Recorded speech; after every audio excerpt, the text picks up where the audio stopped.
পলাশবাড়ী উপজেলা বিএনপির সংগ্রামী সভাপতি, সমন্বয়কারী, সাংগঠনিক সম্পাদক, অনুষ্ঠানে উপস্থিত এই পলাশবাড়ী অঞ্চলের অনেক গণ্যমান্য লোক এখানে মঞ্চে উপস্থিত আছেন। মাওলানা সাহেব, মুজিবুর ইউনিয়ন বিএনপির বিভিন্ন পর্যায়ের নেতৃবৃন্দ, অঙ্গ সংগঠনের নেতৃবৃন্দ এবং এই শীতের রাতে এই ঠান্ডা হিমেল বাতাসের মধ্যে আজকে প্রকাশ করছি এবং অন্নপুর ইউনিয়ন বিএনপির প্রতি ধন্যবাদ এবং ধন্যবাদ জানাচ্ছি তাদের এই আয়োজনের জন্য।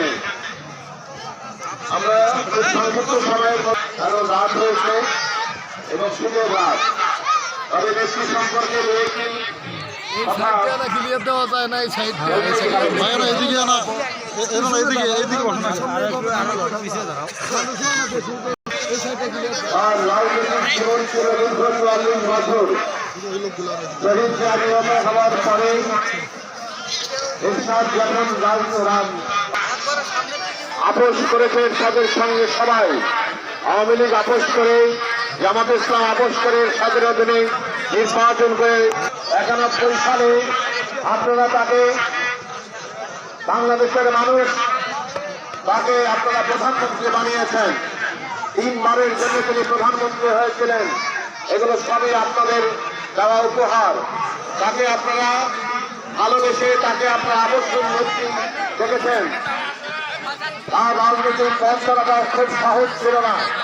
পদে পদে তিনি বাধাগ্রস্ত হয়েছেন, তার বিরুদ্ধে আন্দোলন হয়েছে তত্ত্বাবধায়ক সরকারের দাবিতে এবং জনগণের দাবি মেনে নিয়ে তিনি তত্ত্বাবধায়ক সরকার বাংলাদেশে প্রতিষ্ঠিত করেছেন।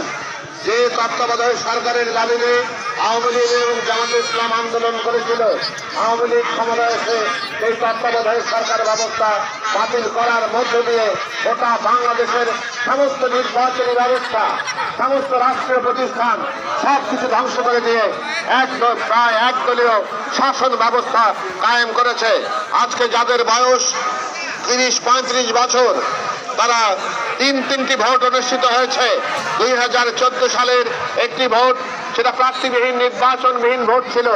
২০১৮ সালের ভোট ছিল আলাদা রকম, মধ্যরাতের নির্বাচনের ভোট।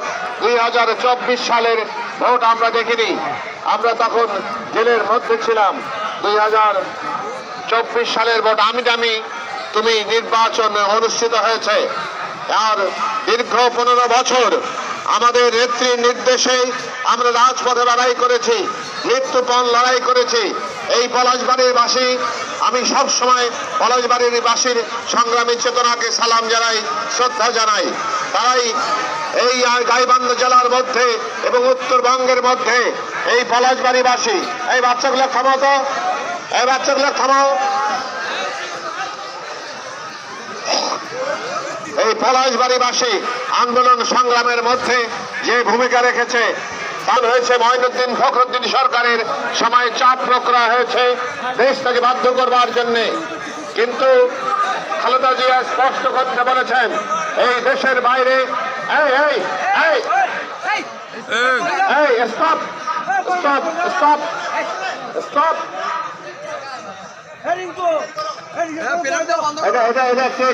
এটা করলো, এই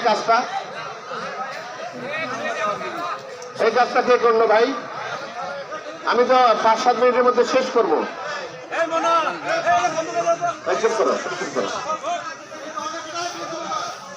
তার সন্তানদের উপরে নির্যাতন নেমে এসেছে।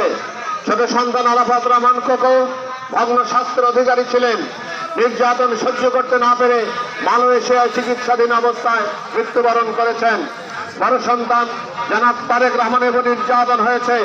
উপরে ছাদের উপর হাত উল্টো করে বেঁধে সেই রশি কেটে দিয়ে মাটিতে ফেলে দিয়ে তার উপরে পাশবিক নির্যাতন চালানো হয়েছে।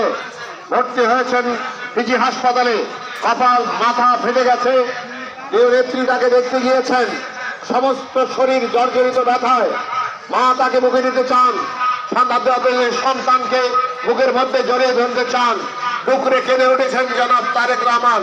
এইরকম নির্মম বিভৎসতার মধ্যে তারেক রহমানকে জোর করে বিদেশে নির্বাসিত করা হয়েছে। নির্বাসিত ছিলেন তারেক রহমান দীর্ঘ ১৭ বছর বাংলাদেশের মানুষের সঙ্গে সমস্ত যোগাযোগ বিচ্ছিন্ন করে দেওয়া হয়েছে।